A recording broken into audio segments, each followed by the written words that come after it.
Hey everybody, this is Reuben from Pop Goulash. I just wanted to reach out to everybody and say, hey, you can follow us on social media on Facebook at facebook.com/popgoulash. You can also follow us on Twitter at Pop Goulash. If you want to participate with the show, please feel free to email us at popgoulash42@gmail.com. And we also have a voicemail number where if you want to leave us a voicemail, let us know how we're doing or have any suggestions for us, you can reach us at 224-325-4235. And we will see you soon. Thank you very much, and let's get this show on the road.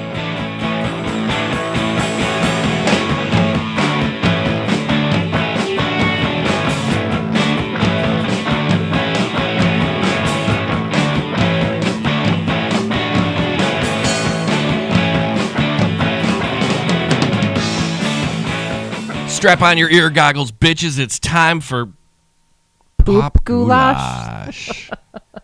I'm Reuben Hood. I'm Dana Kroll. And we are back, everybody. It's been a week. Episode 2. Yeah. So we're doing it. We are. We're doing it. We're finally. It's consistency. It is. Well, I need some consistency in my life right now. I haven't been drinking until tonight. That's okay, because that's going to make everything It'll fun. be interesting tonight. I actually even prepared notes for this week, so I feel like I'm a little bit accomplished this time around. Oh, babe, your ears, producer Jake, your poor ears. We're actually we're out of the Hood Cave this evening, and we're actually in the Den of Jake this evening. Dana was eyeballs deep in schoolwork and could not get couldn't break free, so we changed locales, changed the venue, changed the seating, and we're gonna see where this takes us tonight. And I beg of any listeners out there, if you know how to do finance homework, hit me up, because I could use some help. Oh, I remember back in the day, like I was dating someone who was taking a finance class, and it was all like crazy theory where like, oh, it could be this, but it could also be that. The thing that drove her the craziest was that there was no like set, like, this is the answer to this question. Because it's all speculation. It's interesting. The class that I'm taking right now... Mind you, we are off topic whatever. Totally off topic. But the class that I'm taking right now, I'm for those of you who don't know, I'm getting my master's degree right now. I think they know. You've made yourself far superior over everybody else. Because I am. But it's completely online, so it's not a class. It's not a traditional classroom setting, so it's fucking hard, and they're 6-week-long classes. And so, as I mentioned, this is a finance class, and I want to tear my eyes out. It's killing my soul. So it's not all, thank God it's not all the crazy theory crap that you just talked about. I'm hoping that my next accounting class isn't like that. So anyway, yeah, I don't want to talk about school though. This week though, what a week. Yeah, just everything going on in the world. And just so you guys know, we're not going to get political. Ever going to delve into the realm of politics on this show. There's enough people spouting off their stupid opinions, and there's really nothing that Dana and I could say that could possibly even sway anybody's opinion. So I'm not going to fucking try. And not only that, chances are most of you are probably very like-minded as us. So We're just preaching to the choir, and there's no reason to rally the masses. But I will just say this. If you have the inkling, just contact your senators. Contact your congressmen. Agreed. And get active locally. Agreed. So that's as political as we will ever get on this show. Because I, for the first time ever in my life, did contact my senators just this past week. Yeah. And I'm surprised that I did. I'm proud of you, though. So, you had to. But yeah, get out there, and make your voice heard. And not just, that doesn't mean go on Twitter or rant a post on Facebook. Nobody gives a shit what you have to say there. Do something important and call your senators, call your congressmen. That's the only way that things are going to get done. Anyway, enough of politics. So, what have you been consuming this week? What have I been consuming this week? Well, of course, the assignment. We'll get to that. Right, but we'll get to that later. So, it's interesting. So, last weekend I caught, I don't want to call it a documentary, but I caught a special, if you will, about Karen Carpenter. Ooh. So I've already been on a kick going back to 60s and 70s music. I love that era of music, and it's very close to my heart. So I caught this show, I guess, if you will, about it. So I started listening. Was it like a docudrama? Kind of, right? So yeah, that's exactly what I would call it. So they were chronicling her life, not from birth, right? But like talking about the Carpenters and going from there and then into her solo career. And I don't want to get into all of her personal problems because it was very sad and very tragic. But the music, right? That's what we're That's what we're here to talk about. But so that kind of got me on a big kick. I was listening as he broke things. I was listening to the Carpenters this week. I was also getting into back into Chicago. My mom bought me a bunch of records for Christmas, and so 25 or 64. Yes, that was definitely one of them. But I was listening. Gosh, I think shit, I'd have to look. I can't exactly remember which album she bought me, but Deb did a great job this year. Was it Peter Cetera era or post Peter Cetera? Peter Cetera era. Yeah, I mean, post Peter Cetera era was okay, but that's when the band obviously changed. They deviated from their original style. But this was absolutely Peter Cetera. It's like Styx post Dennis DeYoung. Yes. Or Journey post. Yeah, but you know what? No, they still sing the same shit. Dude, Journey actually has this dude, this Filipino Japanese guy, right? Oh, he's that they Filipino, found on YouTube. Yeah. Like, they were just, like, searching out, they were just on YouTube, and they found some dude in a Journey cover band that sounded just like Steve Perry, and they hired him. So just know, kids, if you're talented enough and on YouTube, you might get famous. And you might turn out like Marky Mark in that damn movie. What was Justin that called? Bieber. He was a YouTube sensation before Usher found him. He was. I'm going to kick Usher in the nuts for that. I got the metal fist from Jake for that. Producer Jake. Yeah, I'm sorry. Sorry, not to take you off track. So no, about the Carpenters. That's okay. But them and of course 70s era music. So then I started listening to, well, Janis Joplin was not 70s. She was 60s, later 60s. No, she died in, was it 69? Was it really? Correct me if I'm wrong, people out there in the popper world, and you should. But I believe it was 69 because she was part of that 27-year-old club. Like there's a painting. Stupid club. Well, that Kurt Cobain and Janis Joplin and what it was Hendrix. Also Hendrix, and then wasn't also Jim Morrison? Morrison too, yes. Morrison, yeah. But I've been getting back kind of to my roots anyway. So that's what I've been consuming this week. What about you? Have you ever heard the Carpenters tribute album that came out in the 90s? So it was based on the movie, right? No. It was called If I Were a Carpenter. No. And it had like all these like, dare I say, grunge artists that Shut the fuck up. Yeah, that were covering Carpenters tunes. Really? Yes, and it was like, Four Non Blondes did "Bless the Beasts and the Linda Children." Perry, Babes in Toyland did "Calling Occupants of Interplanetary Craft." Matthew Sweet did a song on it. Wow. Best song on the whole album. Sonic Youth doing Superstar. Really? Yes, Shut dude. up. Dude, I've got it on CD, and they came out with a limited edition vinyl, and it's all on 45s. Are you? Yes, Holy and I have it at the shit. house. I've got it at the house. I have to see this. Yeah, I'll let you borrow next it. It's week. fantastic. Thank you. But yeah, it's great. Teenage Fan Club is on it. It's like a who's Oh who my of like God. 94. Yeah, it's Wow. dope. It's really dope. Are you a fan of the Carpenters? I mean, you own this compilation, right? Well, I own it because of who did the covers. Okay. Like, for me, the Carpenters are kind of like Lou Reed, okay? Fair. Appreciate Lou Reed. I appreciate the Carpenters. They were fantastic songwriters, but I kind of like their songs done by other people. Now, I'll get martyred for this, I'm sure. Meh. But, like, I just prefer their music to be... They were fantastic songwriters. Sure. So it was one of those where I kind of actually prefer their music to be done by other people. That's interesting. Like, even Lou Reed, like, I can't get into Lou Reed. I appreciate him. Kind of like Bowie. I was never a Bowie fan. I am actually there with you, though, too. I have his Earthling album, the one that he did around 97, the one that yes, he did... And it was the late 90s. Yeah, and Reznor had something to do with it, or came close. And that was a decent album, but I'm not a Bowie fanatic.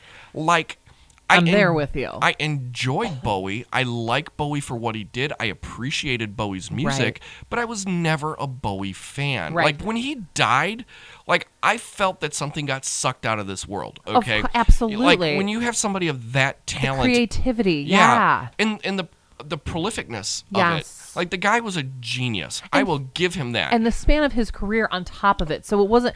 Starting off as young Davy yes. Jones. Yes, David Jones, yes. And then, like, all the way up to the last album that he put out. I mean, he defied genre. He absolutely did. And I completely respect someone Better who than could do that. Madonna, in my opinion. Hold on. Producer Jake wants to say something. I actually just want to interject here real quick. It's interesting you talked about Reznor and Bowie circa 97. And a lot of that came out. Trent Reznor was the music producer for a soundtrack for a David Lynch movie called Lost Highway. I have that soundtrack. Amazing soundtrack. Yeah. But Bowie did a cover song on it. And ironically enough, with all this conversation, Lou Reed did a cover song on that album. Yeah. Yeah, he did. He did a cover of This Magic Moment. Yeah.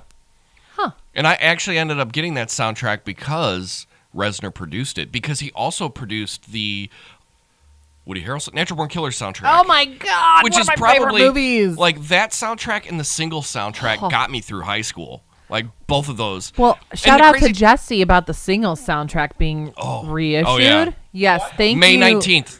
Well, Jesse posted it for us, so Jesse, thank you for that. And if I recall correctly, it's due out May 19th. I believe so. Oh, so that could be a post-anniversary gift for me, producer Jake. Hint, hint. I went to Kiss the Sky yesterday and this morning as well, it was Thursday I stopped in, and then I stopped in yesterday as well, and they aren't able. You can probably order it online and pre-order it online, but I could not get it at the store yet. I could not. Really? I could always tell Mike, hey, order this for me, right, and he'd order. Or he'd make sure that he would have it for me. In, yeah. But I can wait. Like, it's also coming out on vinyl as well. But like at the rate that vinyl is going, like I can't afford vinyl. I love vinyl. I can't afford vinyl. Why? I don't understand though. Why? Because they're like $40 plus for these vinyls. Like the Mother Love Bone. Yeah. Okay, are you aware of Mother Love Bone? Yes. Okay, well, they just reissued their 2 albums. It was really an EP and an album. The Apple and the Shine album. And they released it on CD and on vinyl. Their CD, it's $60 what? For the CD.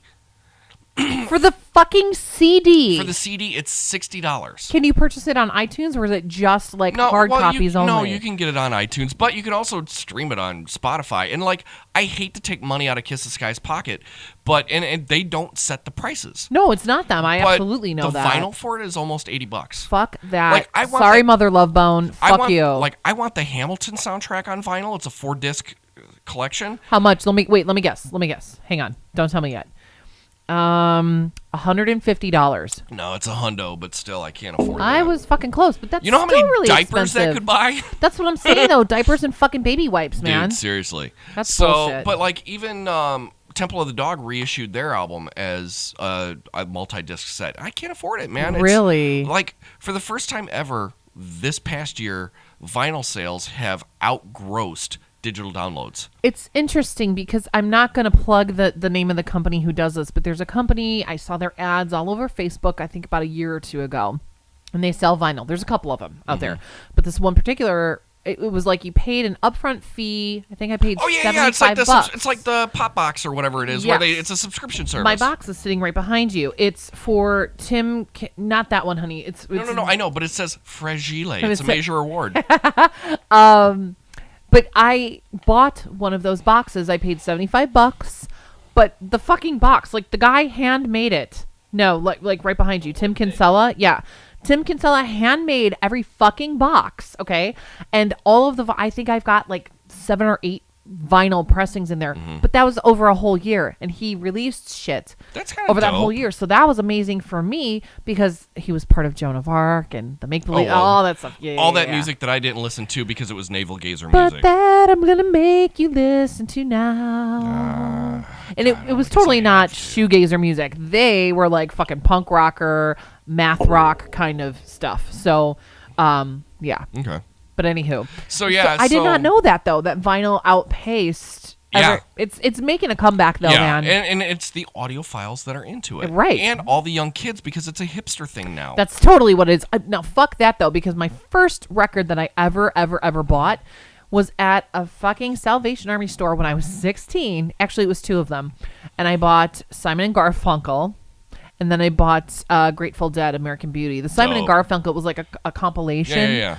Dude, American Beauty is one of the greatest albums ever committed to tape. Yeah. It's wonderful. Fucking gorgeous. I still have those albums. Yeah. But I bought them at a secondhand store. What was my first LP?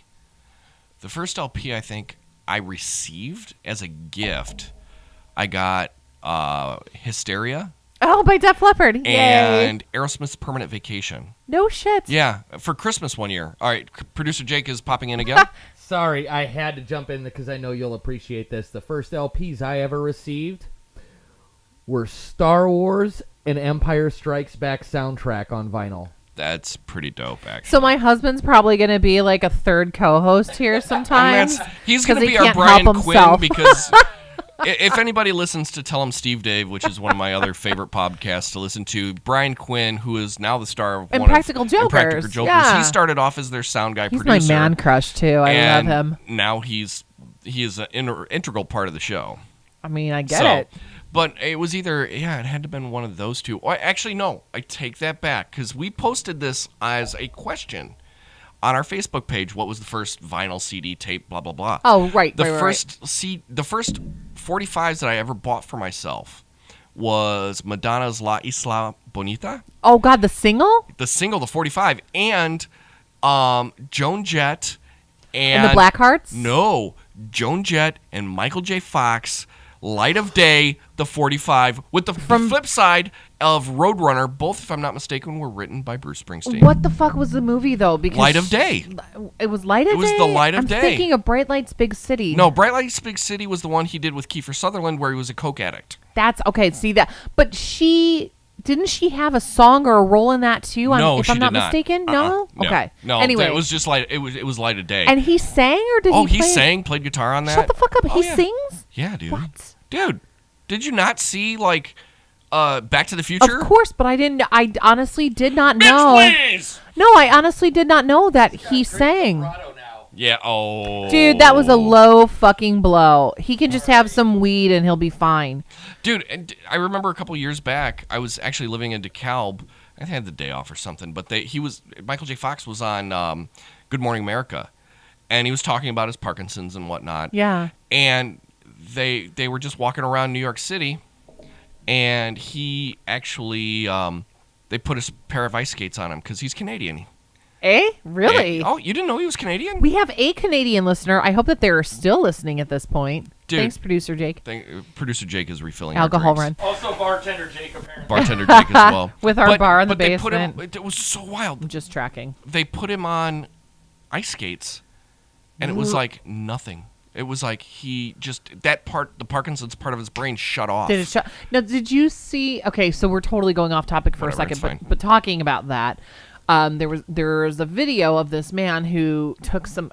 It must have been like concentrated cannabis oil, I believe, and he had a severe case of Parkinson's. Oh, yeah.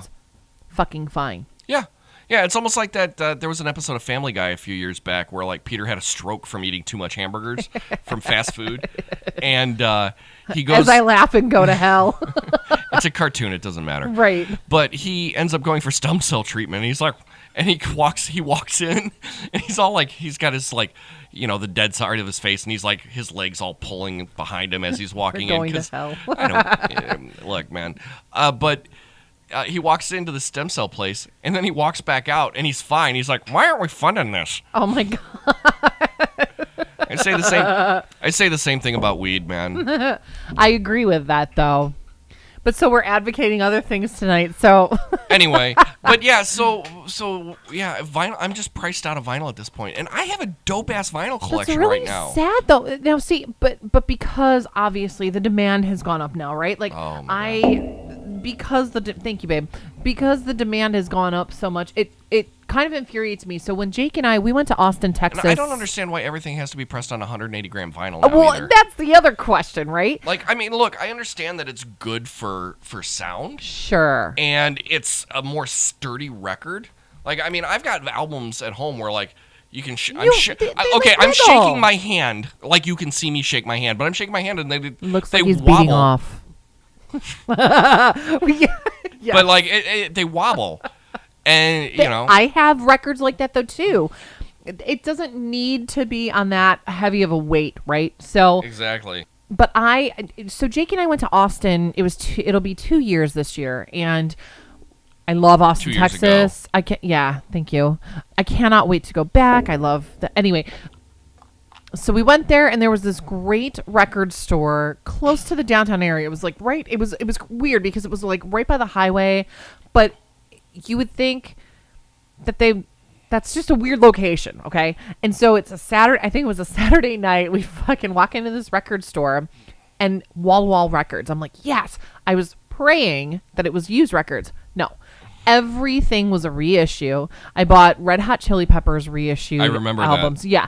So that's fine, well, and good that everybody wants to do vinyl, but fuck that. I want the music recyclery back. I want all of the secondhand fucking stores back where I can buy vinyl for like $2. Yeah, dude. I mean, you can't even, like, we have a half-price books down in Bloomingdale. There's another one up in Schaumburg. Yeah. But even there, their used vinyl is expensive. Are you kidding me? Yeah, it's like $2, $3, $4 a piece, which isn't bad. That's not awful, though. But at the same time, like, it's... At this point, I gotta make priorities of what I'm paying for. You need diapers and shit, man. Gotta eat. Diapers, dog food, baby food, human food. Gas in my car. Well, I don't have to worry about that, but we do for my wife's car. So. Yeah, so it's priorities, but which I completely understand and respect. Yeah, you know. But yeah, so back to point. But as we arc it back in.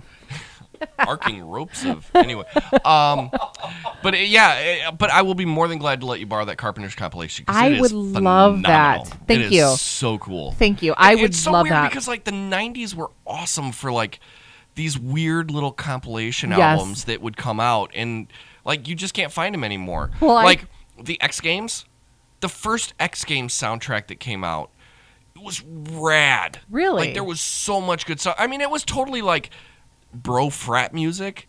Like it had like Gravity Kills was on it and all this other like Sepultura. Like it had some decent stuff on it. We used to like when I worked back in my Sam Goody days, man, that was one of the discs we would spin just because it was not the Backstreet Boys. Dana's laughing hard because she actually enjoys the music of the Backstreet Boys. Fuck yes, I do. And I saw them with NKOTB a couple of years ago. I have no shame in that. Yeah, that's all right. But yeah, that, and then like I have a Saturday Morning Cartoons Greatest Hits. Fuck you! I was just gonna say that. I bought that on vinyl, and because it's got the Ramones and shit on it, I bought it and I couldn't find it. The anywhere. Ramones doing Spider-Man. Yes, and that's oh my god! I was just gonna tell you about that. I bought it and I couldn't find it fucking anywhere except from a dude in Italy, and that motherfucker packed that album so well, and he like packed that thing. I think it took 2 weeks to get here in total, but it is in mint fucking condition. Dope. Yes, it is beautiful. Yeah, I bought that just because of the Tripping Daisy. Yes, doing Sigmund and the Sea Monsters because I was a huge Tripping Daisy fan. Bigly. I was a Bigly fan. But I haven't listened to it yet, though, because it's awesome. But I've got it on disc. I've got it on disc. You can borrow the disc. I've listened to it, but not the album per se, because I'm like, You know they did a Schoolhouse Rock one. Yes, they did, of course they did. I wasn't as big of a fan. I'll be crucified. Except for 3 is the Magic Number by Blind Melon was the only dopest song on that. Yeah. Like, I wasn't a big Schoolhouse Rock guy. Like, they had that revival back in the late 90s, and I'm like... Interplanetary Janet. It didn't do it for me. I mean, I grew up in that era. Me too, yeah. But I was just like, okay, I remember them being on Saturday morning cartoons, like in between, and I'm just a Bill. Yeah. Like, but those are the two that I remember. But Conjunction. I knew Conjunction Junction because actually in one of my classes as a kid, we talked about that, and that's how hooking up words and phrases in clauses. Like, I still remember that. I'm 37 fucking years old, and I still remember that to this day. I just remember again the Family Guy. They did a spoof of that, and they called it Vagina Junction. Oh Jesus! Vagina Junction, what's your function? Taking in sperm and spitting out babies. Oh, I can't tell you the last time I actually watched an episode of that show. Oh God! Oh, that'll do it though for a while, right? I'm saying. So this week for me, because I want to talk about me now, like He's not needy at all. like that Toby Keith bitch, because he had a song called "I Want to Talk About Me." So this week, I was in sunny Florida Fuck most you. of the week, which was dope. Yeah, fuck you. Actually, I was in sunny Florida when the first episode dropped. This week, I actually was working.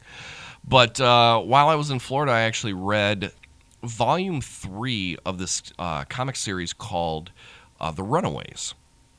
And Based off the girl band. no, not at all. Actually, it's based off of it's not based off of anything. It was an original comic book put out by Marvel. The writer was Brian K. Vaughan, who is doing a book called Saga, which once you get some time to read, you will love Saga. It's wonderful. We'll have to talk in 2 years.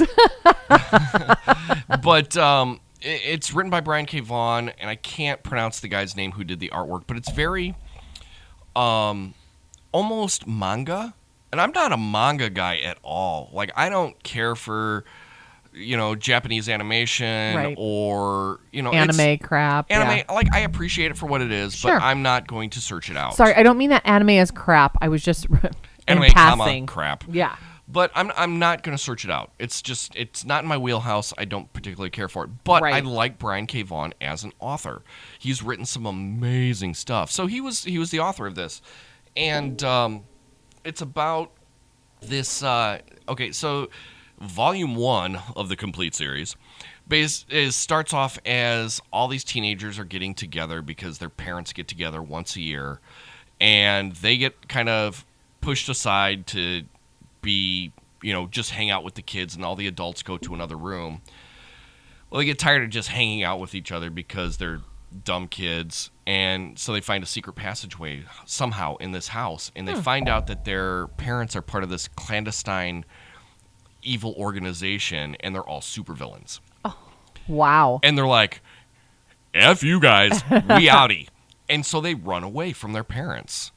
And it's fantastic. Like, they go up against the Avengers and the Young Avengers. And so I read the 3rd volume of this while I finished it off when I was on vacation. I just ordered the 4th volume. Nice. But it's really good. And then after halfway through the 3rd volume, Brian K. Vaughan stepped off the series, and Joss Whedon stepped in. Joss Whedon. Buffy the Vampire Slayer. Yeah. The Avengers first movie. Ah, okay. Yeah. So he actually stepped in and wrote the second half of that 3rd volume that I read, and it was really good. So I was consuming that. That was pretty fantastic.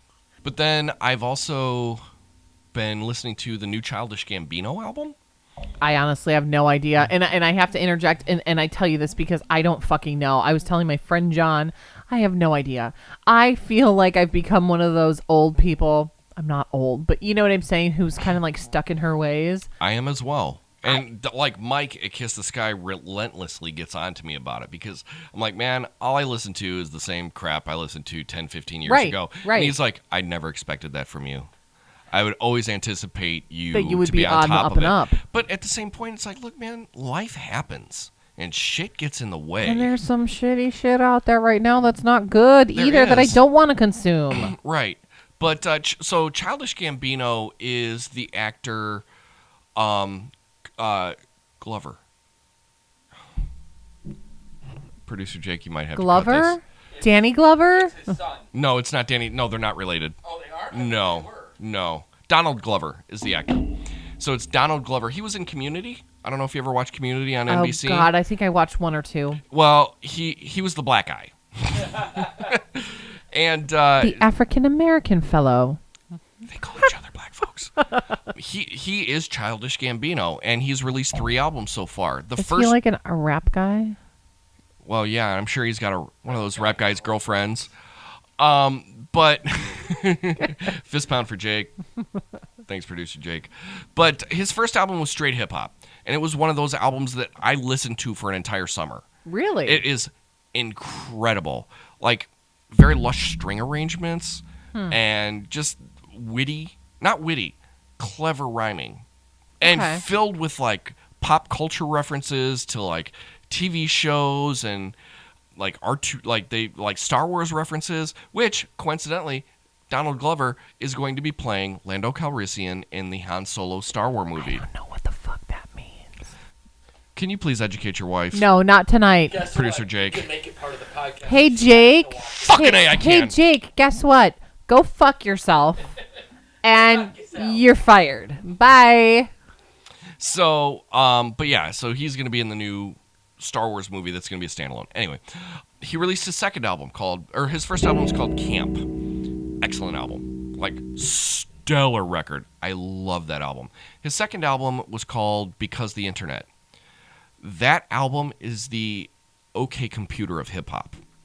Wow. Okay. The production on it, just what he did on that album is mind-bending. I still don't. I'm throwing it out there. I still don't know that I can get into new hip hop stuff. I hate to be closed minded like that, and I'm really trying not to be. This is challenging me. So this may end up being one of our challenges because Childish Gambino is not like the hip hop that's coming out today. Like shitty Kanye West. It's, you know what? I will give Kanye West his first 3 records. Kanye West's first 3 records were ridiculous. When I saw him at Lollapalooza, I agree with you. And actually, I would even go as far as to say up until My Beautiful Twisted Nightmare, or whatever he had. Dark I have Twisted no Fantasy. fucking clue, Beautiful yeah. Twisted Fantasy. I was thinking it was like his 4th album or 5th album. I will give him those 5 records. They were fantastic. Okay, and he was really kind of real on those records, especially the first one. That first Kanye album, he was real on that. That was before he had gang loads of money. And really, once Kanye's mom died, that's when he went overboard. Right. He lost his governor. The regulator on his personality just went away when his mom passed away. But I would put Camp by Childish Gambino up against Kanye's first album any day. Interesting. Okay. I would actually, in the ether of things, I would say it's probably one of my favorite hip hop albums ever. Gasp. Wow. Yeah. And I don't mean that in a shitty way, but I'm like, wow. Okay. Like, it's almost a concept. Like, his first album is almost a concept record. There's like a 14-note, like 3-bar violin thing. Okay. Because I'm not smart when it comes to written music. I don't know what it's called. But there's like 14 bars. Measures? Yes. So there's like 14 bars of this that, like a phrase. It's a 14-bar phrase that weaves its way in and out throughout the entire album. And then there's this beautiful spoken word piece at the very end of it. Are you into Common as well? Common's dope. Common's great. I've not like... I'm just curious because you're, you know. Yeah. Trust me, Eli would not have me not listen to Like Water for Chocolate. Okay? Thanks, Eli. So, but yeah, now Childish Gambino just put out his 3rd album called Awaken My Love, and it just came out in December. It was one of the last releases of the year, and he put out a Parliament Funkadelic record. What? Completely left turn from anything that he's done before. Really? It could have seriously, like, a bunch of the tracks that are on there could have been put on Funkadelic's Maggot Brain album. Wow. Yeah, like, I was listening to it, and I'm like, when's he going to start rapping? You're not going to hear any complaints from me on that, though, quite honestly. Well, Dana, I've always known that you're not the biggest hip-hop fan. Like, you... I have my tastes. I have my... I shouldn't say my tastes. I have my likes. Now but... let me extrapolate, or let me project. I'm presuming you enjoy early 80s hip-hop. You like Run DMC. Nah. Kind of... Really? They're okay. Really? They're not. Don't get me wrong. I don't know if we can be friends. Go fuck yourself. I don't know. I'm not going to profess myself to be their biggest fan. I appreciate their music and the headways that they made in the hip hop world. Okay. I enjoy some of their music. Do I enjoy all of it? No. Mm-hmm. LL Cool J, 80s, early 80s shit. Well, his earlier 80s shit. Boink him. No, not at all. I mean, he's hot. Don't get me wrong. But the man licks his lips far too much. Yeah, he sure does. Thank you, Lip Sync Battle. I preferred him over Run DMC because I thought that... I guess I always felt like Run DMC was a little bit more campy. See, I think I don't know Run why. DMC was like the last of their era. Oh, yes. And LL was way more. LL kind of rode that rail between old school hip hop and gangsta. You think so? His you think early the albums, gangsta? dude. If you ever listen to I like do. Walking with the Panther or with I'm Bad, dude. I mean, I guess so. Yeah, you know what? That's true. That's a good point. And he was one of the first rappers to talk about AIDS too. Yes, he was. You know? Well, him and Salt and Pepper too, because they. No, I'm Bad came out well before Salt and Pepper did. Oh, it did, but because that's when he was talking saying- about I think the song is called the Jamaica Hotel, and he's like, the guy before you just had AIDS. Yes, but Talking was about that sleeping with a prostitute? was that super mainstream? No, I'm Bad was pretty damned mainstream. but was it something that you really heard on MTV as much at the time? I'm going to Yes. challenge you and say that not as much. Yeah, when 'cause- Salt and Pepper came out, though, Yeah. let's talk about sex and what was that, 91? Let's talk about and then they did.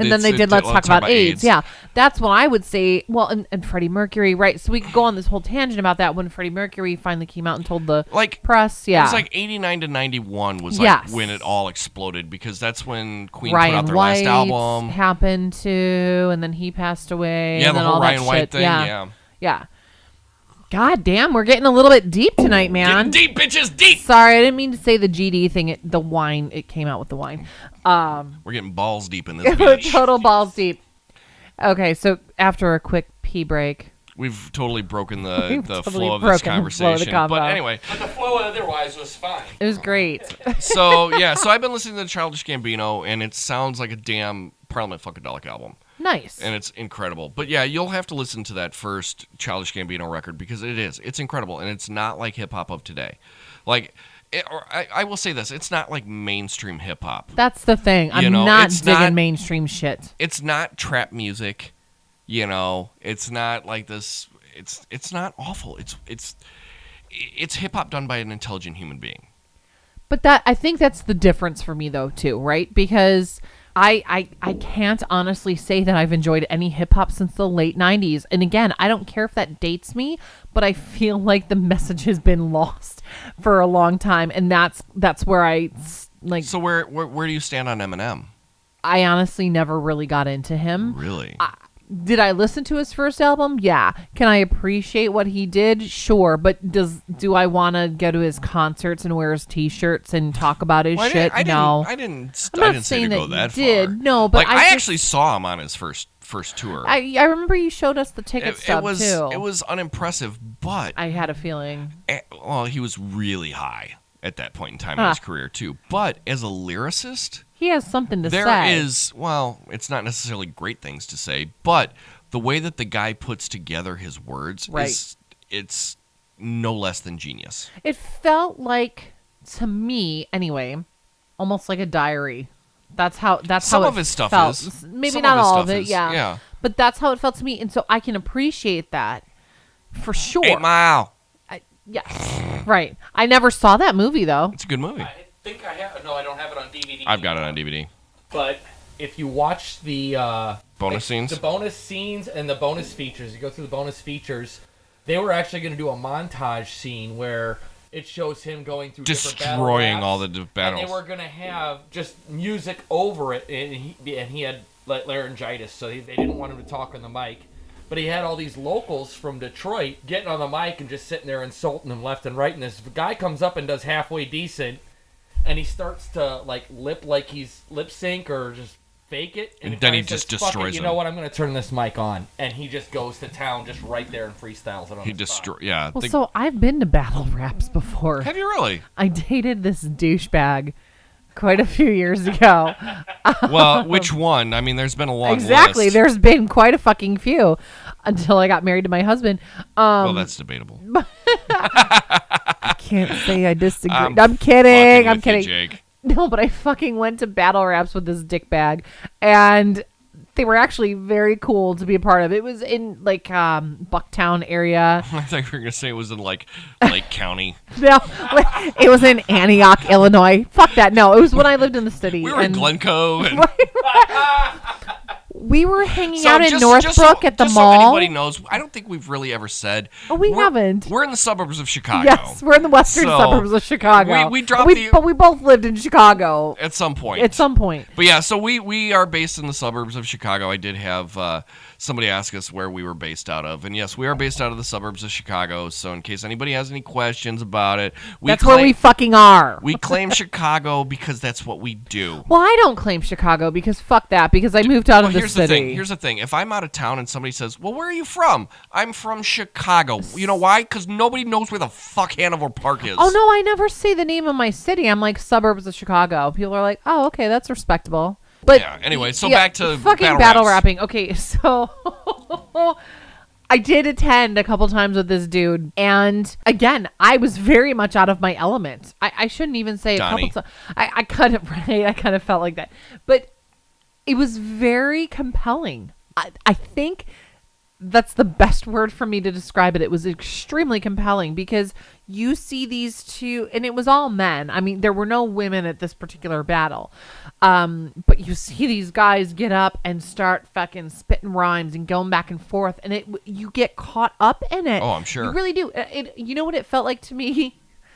Like I said, I've never seen 8 Mile, so I don't fucking know what that's about, but I do know what this was about. And it almost felt like a boxing ring because people were standing, of course, all the way around these individuals who were spitting rhymes on the fucking microphone. And that's what it felt like to me. The intensity, the energy there, it felt like a boxing match because you got one guy jabbing, then you got the next guy jabbing back. This guy, I will never say his name, but I will give him the credit where credit's due. He who must not be named. He who must not be named. He was actually Fat Voldemort. That's awesome. That's a great nickname for him. He was actually quite talented, and I will give him that. And it was interesting because some of the music that he had put together on his own, self-produced, what kind of made me respect him a little bit more was he took samples from Tori Amos, so something that spoke to my heart. You know what I mean? So he was very well versed in what he did. But yeah, so fucking battle raps. That was that was a point in my life about 8 years ago. That's funny. It is funny because look at like. And it's weird because you and I were out of touch by that point. I don't think we had like. Not that it was because there was no animosity. It was just that like our lives had gone in separate parts and we didn't really connect. We didn't interact as often as we had for a while. Life had happened. Right. Exactly. So and then the other thing that I've been consuming this week. I just caught up on This Is Us. Oh my gosh. Which again, I said it once before and I'll say it 100 times. If you're not watching This Is Us, I really don't know what you're doing with your life. There's something wrong with you because you need to get on the bus. Wonderful. Like, but it also got me back into Mandy Moore's solo stuff. I love her. I don't care so much about Mandy Moore's singer. Like, man, look, she is an incredible actress. Oh, yes. Like, incredible. And I'm like, I remember when her first album came out and I was like, oh, it's another Britney. Oh, but that was I'm not even talking about that particular phase in her career. I'm talking from when I really got back into her in like 2007 on, and then the Ryan Adams days. Anyway, so I'm sorry. This Is Us. Continue. Yeah. So I watched that today. I caught up with my wife, Mrs. Hood, and I caught up on that. And she watches too. I love you even more, girl. Yeah, we both. Well, I wept. She slept, and that was no. It's not a mark against the show. No, not at all. She's been tired, man. Y'all got a new baby. Having a 10-week-old is not easy, especially when you're also chasing around a 2-year-old. Right. So, but yeah, I caught up on that and cried, and like, it's just masterful storytelling. Yes, it is. Absolute masterful storytelling, and I was sorry, I keep hitting the mic. It's the whiskey. It's bourbon. Oh, which is whiskey, but it's thing. bourbon. I'm on my second Maker's, people. I'm sorry. Sorry, not sorry. Hashtag, I don't know what hashtags do. Just hashtag Pop Goulash instead. That's great. Right. Hashtag Pop Goulash Makers. But yeah, it's one of those stories where, like, M. Night Shyamalan could not have written a better twist to the first episode. Ding-dong. Like, that first episode punched me in the gut by the end once you found out how all of the wires came together. And, like, I am weeping like a baby. Mind you, like my wife was a few weeks away from having our baby, and like it was just one of those things where it's just like you just love every character on that show. Like I didn't at first, but well, I do now. Well, Kevin was kind of a He was a dickbag. He's a twat. Yeah. But like this last episode redeemed him. Oh my god. The yes. most recent episode is completely redeemed Total him. twist. Yeah. And I did not see I that. did Spoilers, not see that bitches. coming. I did, we won't totally spoil it. No, Dude, we can't. Let's why? not. Why? Because by the time this one drops, Because it's going to be I a said week so. post. It doesn't matter. Let's just not do that. But let's just say this for people who have not seen it. That punched me in balls that I don't have because I lady balls. My total lady balls. I kept saying to Jake, I'm like, it's gonna be this one. It's gonna be this one. And then I was like, oh, who is that? fucking slack-jawed. Yes. Yeah, because we've never seen her as an adult. No. And then when you finally figure out who she was and where their history was, Right. you're like, ah! then it made sense when Kate was later Yeah. on. Oh, Oh my my gosh. God. Yeah. So we've been catching up. We finally caught up on that just from being away. I've caught up on all my CW, WB or CW, Felicity. all of my comic book shows, and I don't know what's the NBC show. Is it Timeless? I'm sorry, but they've got nothing on Guardians of the Galaxy. Or not Guardians of the Galaxy, Legends of Tomorrow. Yes. So, but My husband just cried in his pants. yes, he did. But yeah, Brilliant. But actually, I just put in my DVR for Powerless, which is an NBC show. Surprisingly, sorry, I keep hitting the stupid mic stand. I'm just gonna sorry. start making music to the mic stand. Yeah, but- I just purchased this new mic stands with pop guards and all that, so you guys don't have to worry about us going. So anyway, but it's called Powerless, and it's basically it was based off of a comic book in the DC universe, where it is the agency that cleans up the mess after all the superheroes have their battles. And it's starring Alan. like a CSI kind of. No. Men in Black, if you will. Not even Men in Black. So, like, the superheroes have their battle, and this is the team that has to go up and literally clean up the mess. Fix the skyscraper. Skyscrapers. Oh. Yeah. Okay. And it's starring Alan Tudyk, who... Did you ever see Dodgeball? Oh my God, with the Steve dorky Pirate. guy. Steve the Pirate. Stop it! Yes. Really? Yeah. So he's in it. He's like the main character. He plays Bruce Wayne's cousin. Really? And it also stars a comedian named Ron Funches, who was in a The last name. Sorry. but he was in I don't know he was in why. an NBC show called Undateable, which was Dana, you would love Undateable, because there were 3 seasons of it. The 3rd season they filmed live in front of an audience. Like, when you were watching it, they were doing it. And it had a comedian, his name was Chris D'Elia, in it. Oh my God! Yes, yeah. Okay, that's why I'm like, wait a second. Yes, I love Ron him. Funches is the big fluffy black guy in it that was smoking weed through the whole show. Oh my God, that's him. Yeah. So he is in this show as well. And it's a comedy. Now. And this Powerless show is a comedy. So I've already set my DVR. Set your DVR, bitches. It's going to be great. Yeah, but it's really hard for me to commit, man. I'm not telling you. I'm telling the people out there listening in Fuck your face. podcast land. Oh my gosh, Baskets? Yeah, Baskets, by the way. Have you watched that at all? No. Zach Galifianakis, my other I've heard boyfriend. that it's awesome. Holy shit balls. Yeah, Let me could- tell you. It's FX, I think, right? Yeah. FX has got some amazing programming. FX and is fucking FXX has some amazing programming. fantastic. Yes, Legion is coming Legion, too. But whatever. Fuck that. Baskets. Baskets is so good. You need to watch the I first heard season. Louis Anderson is Oh wonderful my in it. God. God, yes. As the mom, it is Yeah. hilarious. And I'm always skeptical of that shit because Zach Galifianakis, he is a very what's the word I want to use to describe?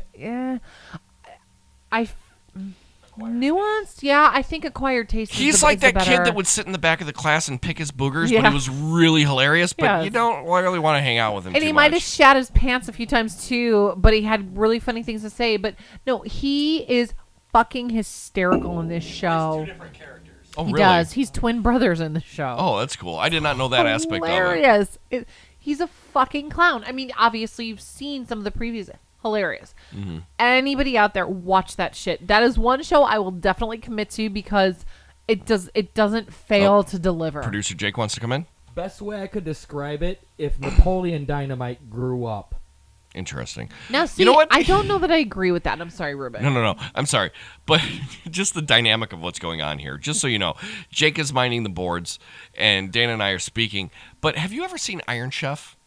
Oh, my God, yeah. You ever know the guy that there's the one commentator guy that he's like, "What's this one?" And they're like, "Yes."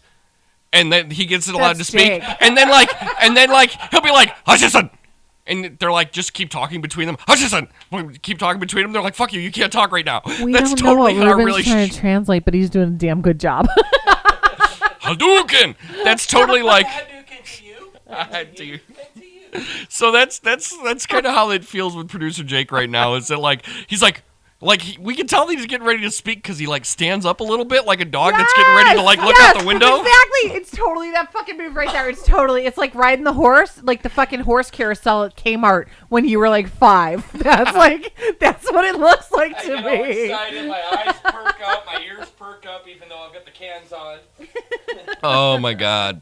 So, but yeah, and then Oh, also, shit. so you know, Legion is not going to tie into the film franchises. Just heard that on Fat Man on Batman. So they're doing sort of like a DC Universe type deal, like with the movie. It's independent TV. Okay. That for that and the TV universe. This are might be a completely way independent. longer episode than we've committed to, but whatever. F it. But you have to watch Baskets. Okay, I'll check it out. Unbelievable. I'll give it Yeah. a shot. One of It's these days when I only, get some it's only a time. half an hour, Well, so it's not like super duper long Yeah. either. And you Probably might be able to 22 minutes. It's you know, probably with it's on commercials. demand, I'm sure. If you can find the first season, watch it. You'll fucking. It's a little odd to start. It's a slow start. But once Oh, it's it totally kicks a in, slow it's start. Fucking. I'd say hilarious. it doesn't. And once- It doesn't kick in until about the third episode, I would say, and then once you get there, you're like, "Holy shit balls!" Okay, I gotta watch. Right on. I get this idea that he's a clown. That's the whole premise behind the show. Like he's a literal clown? Yes. Yes. Okay. Yes. And- Okay, when you said he was a clown, I thought you were talking personality Oh wise, no, not necessarily personality per at all. profession. It's like fucking. All right, hold on, guys. We're on like 11 and a half, I think, and we're going to blow out our listeners' ears. I can fix that. Jake He'll will fix it in fix it. post, but still. But the part of the story arc is he goes to France to learn how to become a professional clown. So just in case you're He's here, not Pogo the clown, but he's a clown. Apparently, he goes to France to learn how to become a clown. I don't know if you can hear Jake on I the can fix that. recording. You will be able to hear that. Okay. But what caught me and made me laugh so much in the first season was there were parts where it was so he's a clown and it's not that funny. But then there's parts where it's serious and it's total fucking circus clown humor. Interesting. So moving on. So here's our show suggestions for the year. All right. So Let's get to the assignments. let's get to for the assignments. week. So here's I how we're want gonna, you to go first. Though. Here's how I want to do the assignments. Dana and I have each given each other an album that it's a cold album. Neither of us had ever heard the album before. Right. So what I would like to do is have one of the two of us go first. I'm going to have Dana go You. first because you have notes. And just so you know, I have assigned to her the Mr. Bungle California album. So what we'll do is Dana will give me her thoughts on the album, and then I will have a few minutes to rebut or to speak on that. And then we will flip the switch. I don't think it's going to be an awful one for you to rebuke. So Well, I don't even mean rebuke, but so I will give you, and this is how we'll do it too.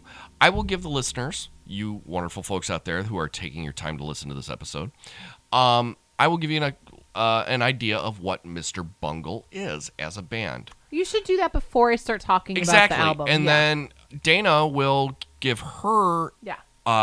like her mini bio of the band that I am going to listen to, or the person that I am going to listen to. So Mr. Bungle was Dana's already passing the booze, needing more. Not in a bad way. I am I just need I'm still more. nursing my makers. So Mr. Bungle was a band that started out as just a garage band in the late in the 80s. Their lead It singer was like early 80s, I Yeah, think, yeah, yeah. from what I read. Yeah. Their lead singer is actually Mike Patton of Faith No More, who rose to a bunch of success with Faith No More. I'm a huge Mike Patton fan. I mean, there were There was a point in my life where I was buying Mike Patton albums where literally there were points on the records where he was just eating a bag of chips into a microphone. And so I'm a huge fan of theirs. Their music jumps genres so quickly between albums. Or not even between albums, even within a song. Now, I gave Dana the California album, which is their most commercially the most commercially accessible popular album. Yeah. I wouldn't say popular, but it's definitely the most accessible. It's the one that you can give somebody and they can listen to it and be like, okay, this is music. Their first album was like just a tour de force. It was just self-titled, called Mr. Bungle, and they jumped genres. Oui, oui. Oui, oui, mon ami, je m'appelle Lafayette. Thanks, Pierre. It would jump genres, like literally, like from death metal to ska to weird, like avant-garde, like noises. I mean, there's one song on their first album where the music just stops. And there's like 4.5 minutes of somebody jumping on a train, and you can hear like the train tracks just... You can hear the rails and the train just going, and you can hear like people muttering in the background, like hobos on a train. It's wild. They have a song called Squeeze Me Macaroni, which is if you take like Adam Sandler's food innuendo guy and put it to like 11 with sexual innuendo that but it only goes to 10. This one goes to 11. But they take food innuendo and just make the most dirty sexual song about food. Like the opening line to the song is, "I want to lock Betty Crocker in the kitchen and knock her upper butter." Oh God, I want to lock Betty Crocker in the kitchen and knock her. I want to lock Betty Crocker in the kitchen and knock her upper during supper, fill her upper buttercupper, got a hostess ding dong, got an egg roll around my wong. Dolly Madison proceeded to ping my pong. Cool, so I want some Chinese food right now. So like if you like squeeze me macaroni, slop your face with my bologna is the chorus of the song. Now, mind you, a lot of these songs he was written when he was like 17, 18 years old. He was young when when the band formed. Now, Mr. Bungle's first album did not come out until after Patton's debut on The Real Thing by Faith No More. Are you? Yes, Really? It was Faith No More's success that got Patton to be able to push their demo tape. And it was actually a point of contention with Faith No More. Because what was happening? Faith No More! Like, I went through puberty, folks. Really. Hi, Peter Brady. But what happened was Faith No More got popular, and it was a point of contention with the band because even though he was in this wildly successful band with Faith No More, he was still pushing his demo tape to any label rep that would listen to it. For Mr. Bungle. Oh, okay. So they had their first album come out. It was just this weird, like, ska, surf, metal. There was a song called Girls of Porn, which was, like, totally dirty. And so they toured on that. Faith No More put out Angel Dust. And then they came back and put out an album called Disco Volante, which is this weird avant-garde album, which is fucking unlistenable. Like, there are a few songs on the album where like, all right, I can get into this, and then the rest of it is just like, what are you guys doing? Like, it's 75 minutes of them being just it feels like they're just fucking around in the studio. It feels like an ego kind of trip, in my opinion. Well, I mean, you never listened to the album though. No, but okay, like, you're right. I haven't. But some of that's what the it but even the like. weirdness of the album, they were doing some interesting stuff. But it's definitely not like, of their 3 albums, it's not the album that I am going to sit back and listen to. Sure.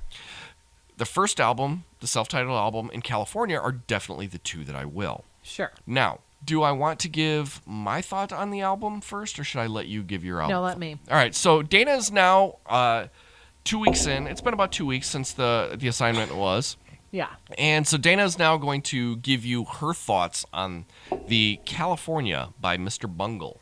So my first note, a cornucopia of sound. So I didn't necessarily go and take notes song by song. Good, because I didn't with your album either. The reason why I didn't is because I feel like the notes that I took on the entire album can pretty much be applied song to song. So much to Reuben's point about their first album, the genre of songs or music, whatever, it changes absolutely by song. So when the album started out, I was like, wow, okay, cool. I shouldn't say started out. It was on shuffle on my iTunes. But Oh, that was the worst way to listen to the record. I honestly, for me, it wasn't. I'm actually glad that I did it that way. Did you listen to it sequentially after you've put it on shuffle? I did. Okay. I prefer that I did the shuffle because the way it works on the app is every time you go and you re-listen to it, it shuffles it the same way. That's what I found. So anyway. So Dana was using Apple Music, I'm assuming, to listen to it. Yes. So a good chunk of the songs, and I have to preface this. So I didn't look up anything on Wikipedia until after I listened to the album because I was like, okay, I want to listen to this, then I want to hear some more about the band, blah, blah, blah. My notes were rockabilly feel. Also really stuck out to me was that I felt like it was almost Broadway production-esque in a lot of the songs that they had on the album because it was almost like this huge build-up. And then you've got a slight little break in the song, and then it almost starts a brand new song after that. Not necessarily every song, but that was kind of thematic throughout the album, in my opinion. I really felt Reuben kept calling it avant-garde. I really called it art rock, but I also really thought that it was math rocky. Very math rocky. Experimental, fuck yeah, totally experimental. That album, was it as experimental as their other albums? I don't know because I didn't listen. I'm guessing probably not, but I feel like this was probably more their mainstream answer to wanting the band out there in the mainstream, right? But I feel too that some of the other songs on the album were their attempts at trying to be radio or pop rock friendly, okay? But it also gave me the impression that they were poking fun at that. So it was, oh, this could get us on the radio, but ha ha ha ha ha. This, yeah, go fuck yourself kind of thing. That was the impression that I got. Some other songs, very ethereal sounding from the start. Then, but also from like the middle. So you would build up this huge crescendo, and not to all of you music freaks out there, I'm not talking about necessarily vocal styling. Or volume, right. I'm talking about the buildup of the instruments and the song and the feeling and the vibe. You build up to this, and then the fucking song just changes direction on you like at the drop of a dime. You just don't know where it's going. They really do. The songs bounce between styles. So again, I mentioned rockabilly, but it also went from like death metal and jazz, pop music, which absolutely was evident throughout the entire album. I also kind of got a feeling that some of the songs were a play on kids' music. It almost felt like... I think it was the xylophone. It's the Golem 2, the Bionic Vapor Boys song. That's probably the one. That is the most... And I don't want to jump in on this. It's fine. Because obviously I want to talk back. But that one and No One Knew They Were Robots. Nobody knew that they were robots. Yes. And both of them, like Golem 2 is just... It starts off with like a crank. Yes. And you hear like a Jack in the Box. A Jack in the Box happen. Yes. And it's just this weird like plotting song, and it's just a weird builds tune. Up in a weird way. Yeah, and it's like very sci-fi. Yeah, that's you know what? That's a great descriptor for that. Actually, that hits it on the head. Same thing for Nobody Knew That They Were Robots. Yes. And that's actually those are great descripters for that. Sorry, none of them knew they were robots is the name of the song. That's it. Yeah, so, and of course I so I texted Reuben. I was like, holy shit, I'm writing these notes, and I'm like, but then I looked at Wikipedia after, and I was totally correct. So, and she also texted me too, saying, I'm trying to get through this record. I did before I sent any of those text messages to him, but one of my notes was that it almost reminds me of a post-punk Pee-wee's Playhouse. Now, yes, that is a perfect description. Now, interestingly enough, though, did you read the Wikipedia page? Because they do talk about... Yes, because the name of the band, Mr. Bungle, was actually taken from an old 1950s... No. It was a Pee-wee's Playhouse. No. It was taken from a 1950s, like, movie that they would show in schools. But it was because But they Pee-wee's did show it Playhouse. on Pee-wee's Playhouse. And that's where he came. Right, correct. But that might have been where they got it from, but yeah. originally it was like one of those old 1950s. Billy's coming to This school. Yes. You know, like one And of he's those old. walking down the street swinging his fucking lunchbox. Oh man, I gotta see if Yeah. that's on YouTube. I gotta see that. I swear to God, but you're correct. Yes, it was based on that, but they picked it up from a Pee-wee's Playhouse live. I think it was a live special. That was the 1980, The 1980 whatever, the with- original, yeah. the original Pee-wee's that Playhouse. they air on HBO to this Yes. day. Yeah, yeah. But again, I took these notes before I looked at it, and I was like, I know that's kind of mesmerizing. Please tell me you're still recording, Jake. I took these Okay. notes before I looked at it, and I see it, and I was like, holy shit. I kind of hit that on the head. So so this particular song, there's a song on the album called Sweet Charity. Oh, I love that. It's the opening track on the album. And again, because You I listened didn't on listen shuffle, to you didn't it know at that that was first the that original. way, right? But yes, Reuben's correct. It's the first song on the album. I really felt that this song, I hear nods to Broadway in the vocal delivery. Now, mind you, Mike Patton can do virtually anything He's with a his voiceover voice. artist, He's also too. that. Yes. Yeah. If anybody has seen the movie I Am Legend, Yes. he actually did all the voices of the infected on that. I want to say that he also did some stuff for Resident Evil as well. He's done a ton of stuff. But he's also I've got an album of his at home called I can't remember what it's called. It's a big band album that he did, and it's Yeah. got he's singing in Portuguese. Like the guy is a polymath. He's a multilingual guy. Like he speaks 7 or 8 different languages. Wow. Yeah, Ars Morandi. He's actually speaking Latin in that. Yeah. There's a song on Faith No More's King for a Day, Fool for a Lifetime album where he's speaking Portuguese in the song. You can hear He's brilliant. thank you. You can hear the brilliance on this album. I fully admit that I really bucked against listening to this because it was I'm like, oh, it's totally gonna be easy. Well, it's a hard album to get into. I mean, getting back to the song Sweet Charity, I mentioned that there are nods to Broadway in the vocal delivery, but again, it's very experimental, excuse me. You can also, it's so interesting because as you listen to the song, you can hear throwbacks to Hawaiian music, or There's a lot of slide guitar on this album. there is, but the other thing too, And pedal steel. And again, I said bossa nova or Yes. samba music. Yeah, I see it's that. just all over the place, and so in my opinion, when you listen to it, you get glimpses into the influences for the artist, right? But the other thing too, which was, I kind of called it the goth side of Broadway. It was like the bowels of Broadway. That's what it reminded me of with this song. It was almost like the band Rejected coming together to form a band, but it was kind of like their go fuck yourself kind of song on the album. That's what it felt like. But there's also influences of surfer rock on the album, but not Beach Boys, not Jan and Dean. I'm talking it's turned fucking upside down on your head. More like what's the guy's name that the did Power Miserly? Knobs from Chicago who fucking did the surfer rock punk rock thing.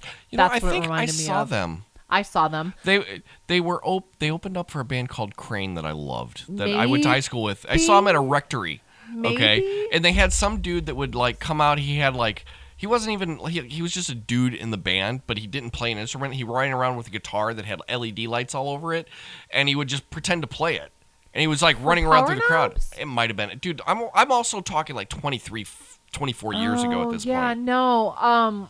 This reminded me of Power Knobs. And they were a very grungy surfer rock Chicago band, punk rock. Were they instrumental? Rock. No. Only? Okay, No. the band I'm thinking Not of at was all. instrumental only. Not at all. But this is what this reminded me of. And again, the other thing too, that one of the notes that I took was that you could hear hints of polka music. Yeah. You could hear hints of polka music. One of the other notes that I took was that it was the dark side of the Grease soundtrack. Because Grease 2 with Michelle Pfeiffer? No. It would be like if Danny and Sandy turned fucking goth kids. They might have had anal at this point. But it would be if they turned into goth kids on this album. That's what it sounded like to me. And I don't mean that in a shitty way. I just mean that that's what it sounded like to me.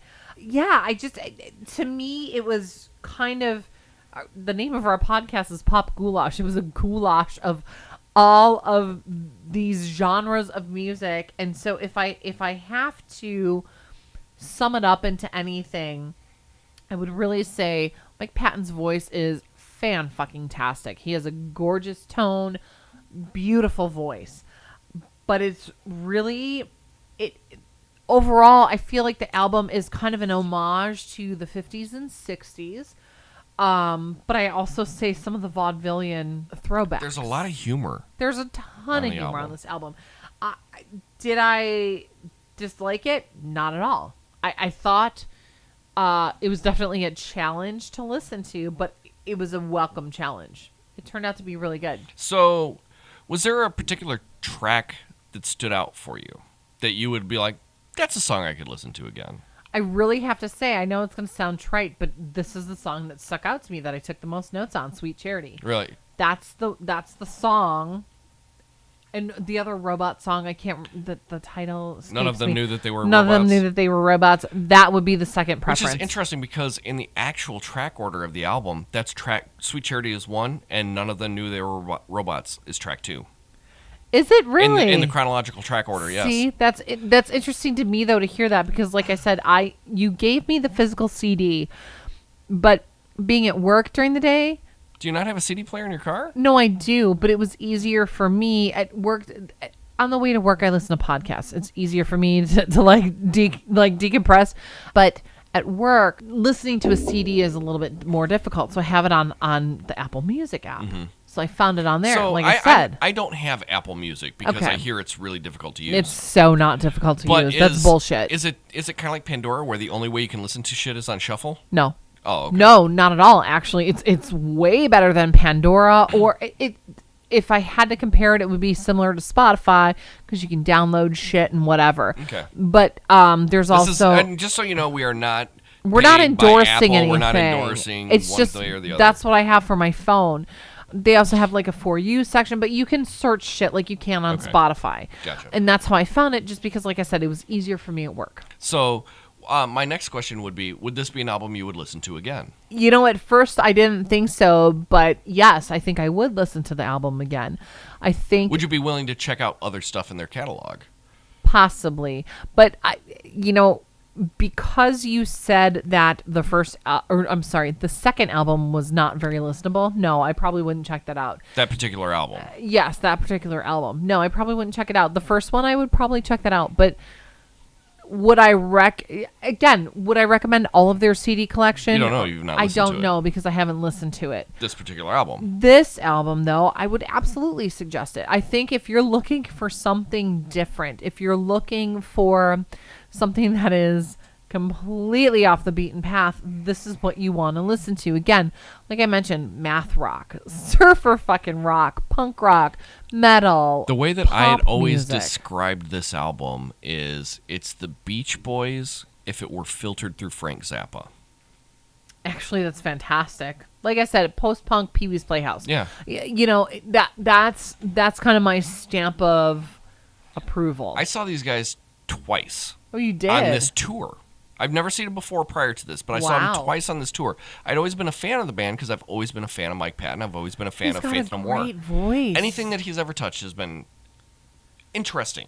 I'm not going to say that everything he's ever done has been good. I didn't know he had a issue with the Red Hot Chili Peppers. Oh, yeah. So that's an interesting little byline. But he and the Red Hot Chili Peppers have had a thing. Apparently, they thought that for like during 20 years. Yeah. When Faith No More's The Real Thing came out, apparently Kiedis had seen him and thought, oh, well, he's just copying my shtick. Yeah. And so, like, by the time the California album came out, Bungle was slated to be on a bunch of these European festival shows. And their albums were supposed to drop on the same day. Yes, they were. And they pushed Californication was supposed to come out, and they pushed Bungle's California out. Yes. So, it's just goddamn douchebaggery of Anthony Kiedis. Yeah, I agree with you. And again, it comes down to, I'm totally going to say this out loud, like the whorish music industry as it is anyway. I think it's starting to change a whole lot. But back then, 20 years honestly, ago, though, for Warner Brothers, let's face it. this is way fucking different for them. Yeah, and the Chili Peppers were going to sell 1 million albums on, within You the knew first, that, yeah. So That's a given. But yeah, so I saw them twice on this tour, and they were incredible. Now, the first time I saw them was at the Metro in Chicago. We spoke about the Metro in the first podcast. Yeah. They are the only band I have ever seen return to the stage after the house lights come up Really? to perform another song. That's interesting. I've seen a few now. Like the Local lights. bands. The lights. Yeah. The house were lights on. all come on. Yeah. Not stage, the house Yeah. lights. I've seen a never couple seen it bands. before that. Really? Yeah. That's And cool. I've never seen it since either. But they did a song called "Merry Go Bye Bye," which was the last track off of Disco Volante. They came back out and did that song, which is like this weird thing, and then it turns into a freaking death metal tune. Wow. Yeah, and it was brutal live. It was wonderful. That's but yeah, cool. and then I saw them at the House of Blues. It was an evening with Mr. Interesting. Bungle, and it was just them. Really? Yeah, when I saw them at the Metro, they had who's the math rock band that opened up for them? Dillinger Escape Plan. Escape Plan. Okay. Which, subsequently enough, a few years later, Mike Patton came back and did vocals on a few of their albums for That's them. what I thought I remembered. Yeah. So yeah, I have a It was a good suggestion. I have to. Yeah. I have to tell you, it was a very Well, good suggestion. And for me, it's like I kind of have you painted in a corner. I as know far you as do. It's stuff that you do listen obvious, to. yeah. So I'm gonna throw some interesting shit at you now. My suggestion, and we'll get into this later, is kind of a sister album to what you suggested for me. Mm-hmm. So if you want to go ahead. Yeah. So my challenge. Initially, I told Reuben last week that I wanted him to listen to Rachael Yamagata, "Elephant's Teeth Sinking into Heart," but Which I actually ended up listening to part of it. You did listen to part of did that listen to too. part of it. Cool. So I changed that assignment post production, and I wanted him to listen to her Chesapeake album, which dropped in 2011.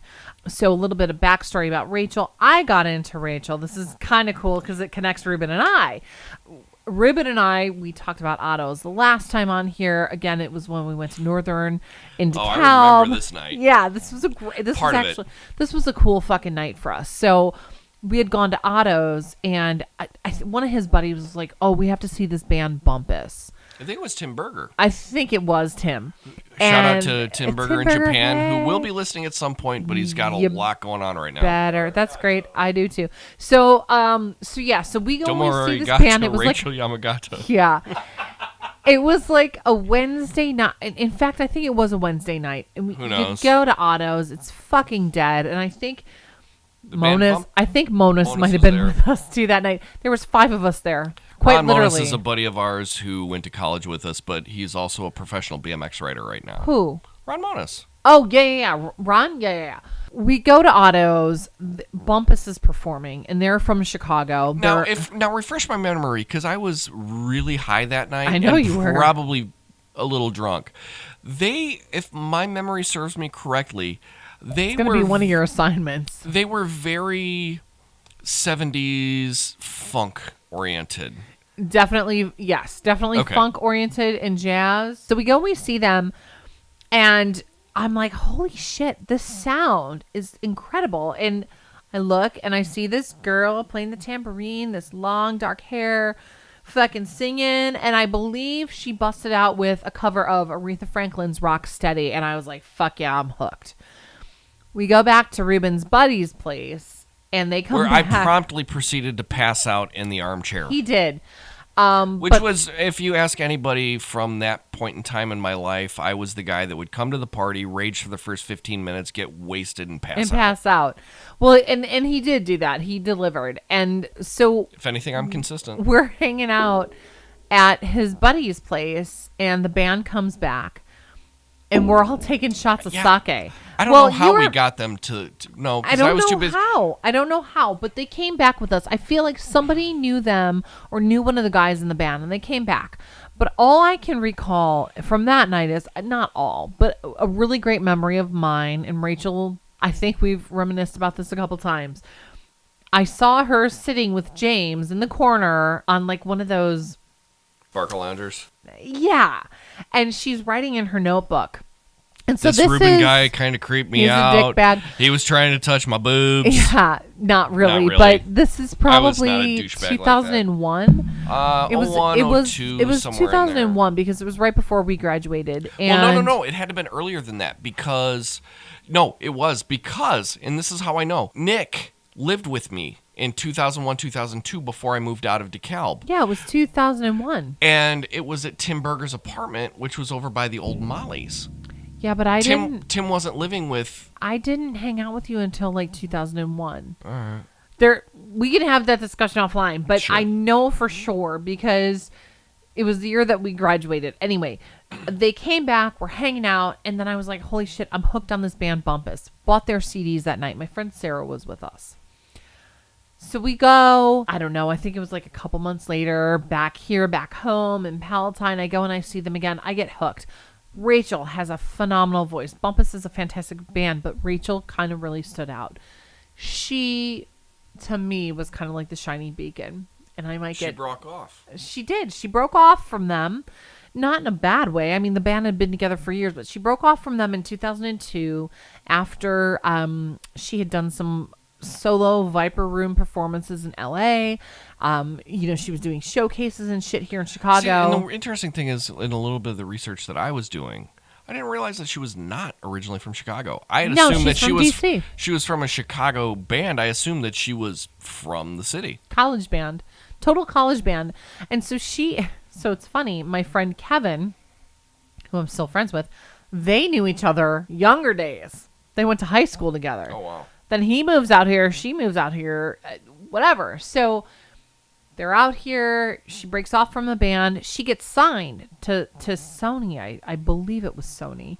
I don't have to go into that whole history. But she gets signed in 2002. Cuts an album that the full length finally was released in 2004. She had an EP that came out in 2003. She opened for David Gray at UIC in 2003. It was phenomenal. I was there. Of course you were. Of course I was. But yes, I have seen Rachael. I can't even fucking tell you how many times. I used to, after we saw Bumpus in college, I followed them up until she got signed.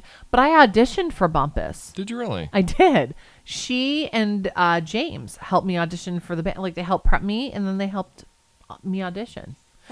So, anywho, total roundabout story. So, Rachael is just this fantastic force to be reckoned with. Again, she broke off in 2002. She's been a solo artist really since about late 2002, early 2003. She has, let's see, 4 full-length albums. Like 3 EPs. Probably even more than that if you look. There's a lot of other EPs that are in between because of other songs and live recordings and all that shit. But my assignment for Reuben was Chesapeake by Rachael Yamagata. And that album, that was her first on her own label. Yeah, I realized that. I read it was a digital-only album. Originally, it was put out digitally. Which is interesting, though. Here's the thing. So, because I am who I am and because I love her and her music, not quite. So that's what I got off of Wikipedia. Off of Wikipedia, for sure. She did a Kickstarter. I think it was a Kickstarter campaign for this album in order to get, for Chesapeake and then for the most recent album, she did Kickstarters for both of them. Could you get them digitally? Of course you could. But Chesapeake, fucking phenomenal. One of my favorite albums. And now I have to hand it off to you, sir, because I've babbled for far too long. Well, the first impression that I got off of this is a breakup album. You really think so? This is a total breakup album. A ton of the songs on here are longing, I want you back songs. Like the very first song, Even If I Don't. The way that and I haven't been able to figure it out, but the drums and the guitar work in that is completely reminiscent of another opening track for another album that I've heard, and I just cannot put my finger on it. Okay. And I almost wanted to go back to, say, Smashing Pumpkins off of the... Let's see here. Come on. Not that. I would almost say, like, it was off the Machina album, Stand Inside Your Love. It's very reminiscent, kind of a Stand Inside Your Love, the way that the drums are and how the guitar is just kind of very flowing and whatnot. But that's kind of the impression that I got from that first song. Okay. It's a good tune. It's real. Now, I will go as far as to say that the first kind of few listens to this, I'm like, chick album. I knew it was going to take you a bit to get into it. Yeah. But the more I listened to it, the more I actually really started to appreciate it and like it. Now, there are some things on here like Starlight. Dope. I like Starlight. It's an interesting song. The very beginning of the song is completely different from the rest of the song. Yes. It features what my buddy Eli would say Jennifer Lawrence has a single out unintentionally from one of the Hunger Games. He calls it sexy whisper singing.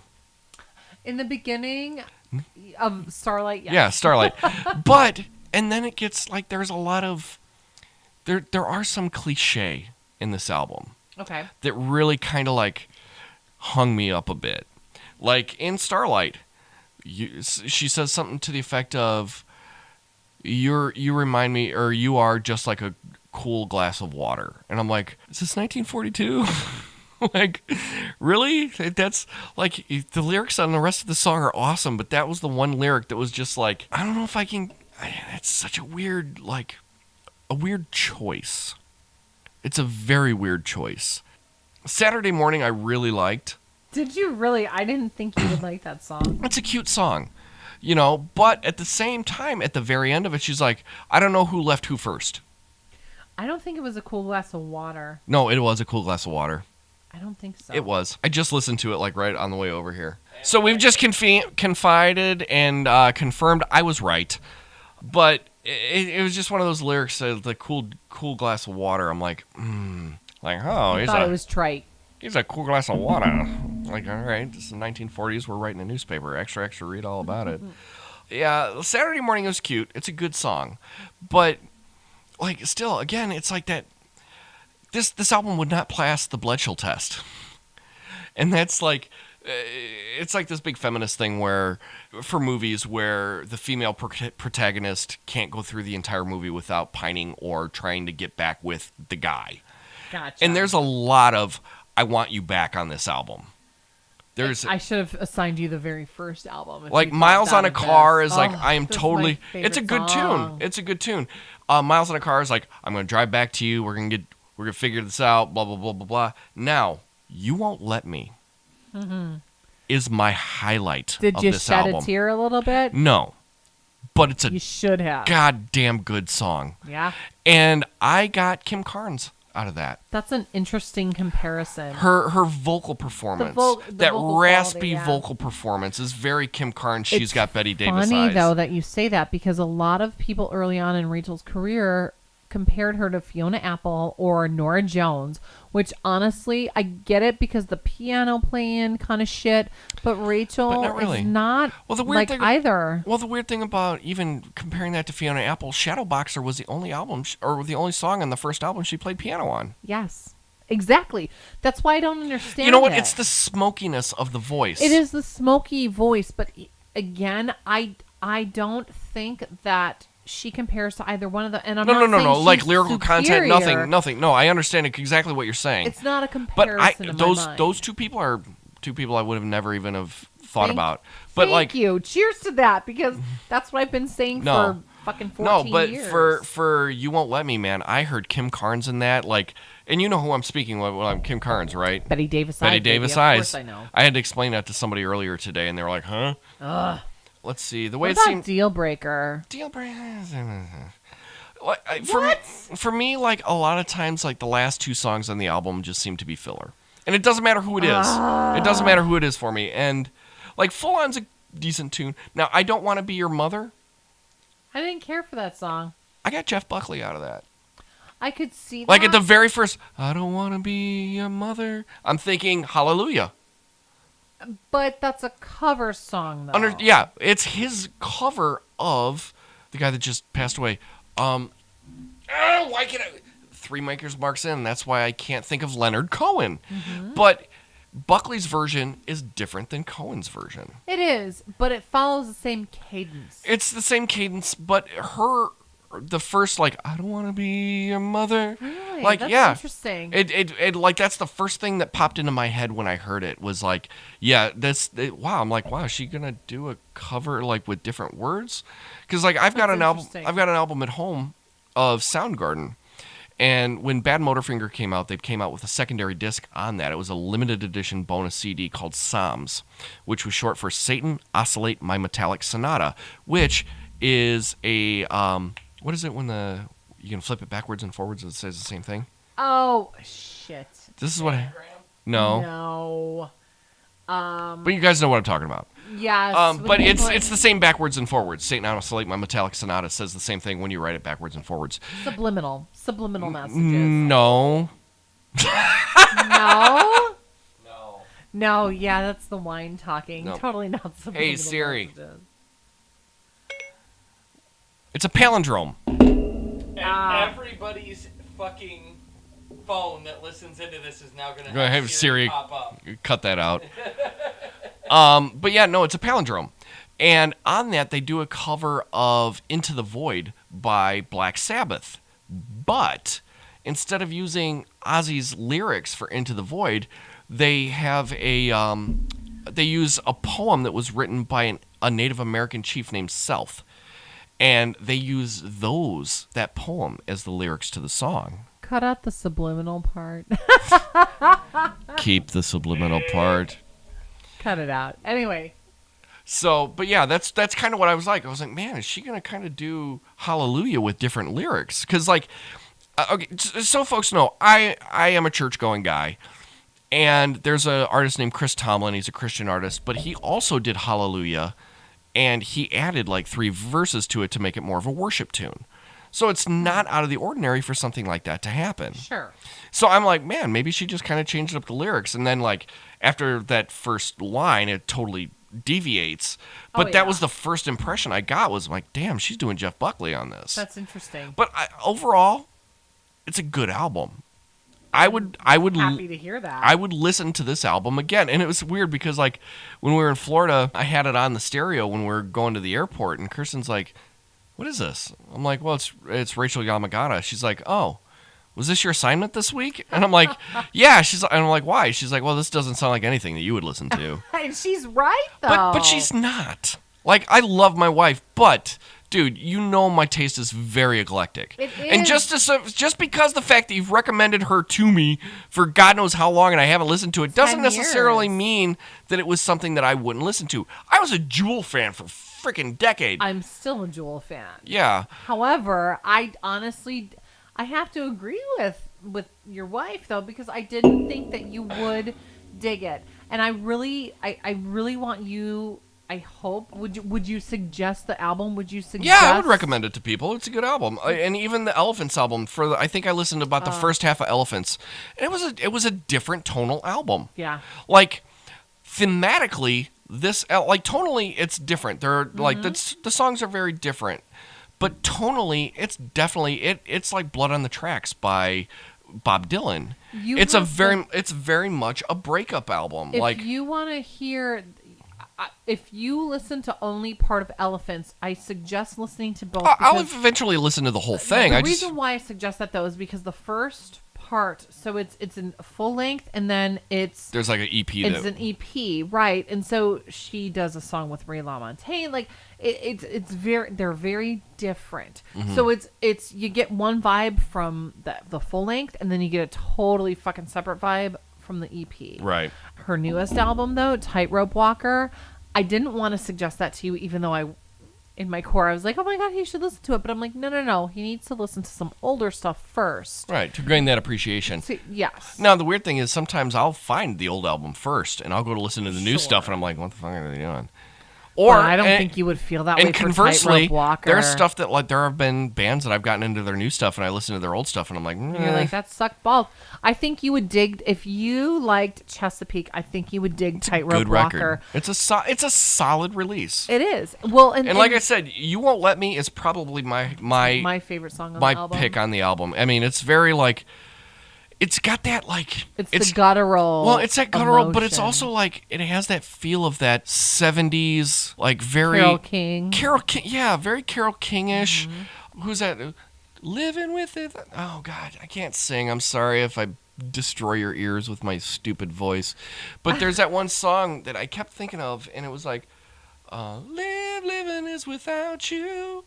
I can't live anymore. And it was a guy who sang. It was a that dude that song. sang it, but that's what it reminded me of. It was like if Kim Carnes sang that song. I can't live if living is without you. Yeah, but that's what it kind of reminded me of. Yeah. Tonally, not necessarily within time of the, not necessarily with. Look that song Producer up because Jake's I looking it up. Eric Carmen remade that song. Maybe that's who originally did it. Or no, Mariah Carey remade yeah. that song. God damn it, Dana. Mariah Carey remade Was that it song. Mariah It Carey? Can't live. No. Harry Nilsson. That's it.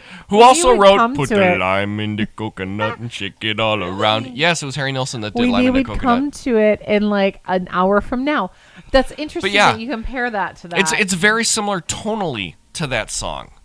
Actually, yeah, that's It's really very cool. similar tonally to that song. Not necessarily content-wise, No, but very but tonally. tonally, yeah. So if, like, Kim Carnes sang that tone with the lyrics and the meaning of this song, that's what it would sound like to me.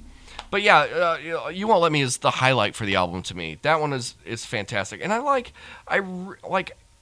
Well, you would appreciate this then. For her new album, Josh Radnor and Allison Janney. Josh Radnor produced the video, Josh Radnor. yeah. Josh Radnor. Ted, How I Yeah. Met Your Mother. Yeah. He produced a video for Oh, okay. Rachel. Really? And Allison Janney was the star of the video. That's Jenny. Oh my gosh. Allison Janney. She has been in so many movies and No, the name's she's- familiar. I just can't place a face to the name. So I'm showing him a picture right now. This woman right here, this beautiful woman. You know her. She's on a show right now on CBS with Oh, she was on The West Wing. Thank you. Okay. I didn't know that. But she's on a show on CBS right now. He produced the video All right. on Rachel's new album. And she was in it. And that video was fucking gorgeous. And Really? I encourage you to look that up and watch Will it. do. So yeah, I think this first album swap was fairly successful. I think so. I enjoy this. I do too. It's challenging. I think the other thing too, we've mentioned it before. Music is kind of our main thing, but we definitely will do movies and TV shows. I think right now we're kind of on the high of the music thing just because It's easier for us to consume at this point. Yes, it's easier for us now, but please understand that we will get into other things. We encourage you guys to not only listen, but to check out the recommendations that we have, the Absolutely. assignments that we have. And then come post them on our Facebook page at And- facebook.com/Pop Goulash and let us know what you're thinking. Yeah. and Email us at popgoulash42@gmail.com. We'd love Find to hear us from on you guys. Twitter too at At it's Pop Goulash. Pop Goulash. We're not going to make this hard for you people. Right. It's not that difficult, but I still can't believe Pop Goulash was already taken on Gmail. no. I don't know who how that guy is, but I'm happened. going to stab him in the neck if I see him. with a Bic pen. Not even a big pen. I'm going to do it with a butter knife. It's worse.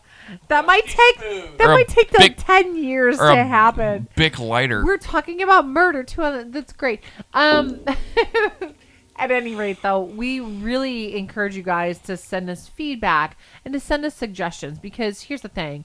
We wouldn't exist without having a listener base. And not only that, too, we're going to run out of stuff to listen to at some point. I mean, music is He infinite. says that, but I won't run out of things to suggest. Oh, I'm sure, and I probably will never do that either. But, I mean, we don't want to make this just about us. Right. Even You though know- we're kind of cocky assholes. Yeah, well, I'll give us that. But, I mean, obviously, there's going to be stuff that, you're going to be listening to, and I'm speaking to you, our audience, that you guys listen to stuff that we probably have never heard of before.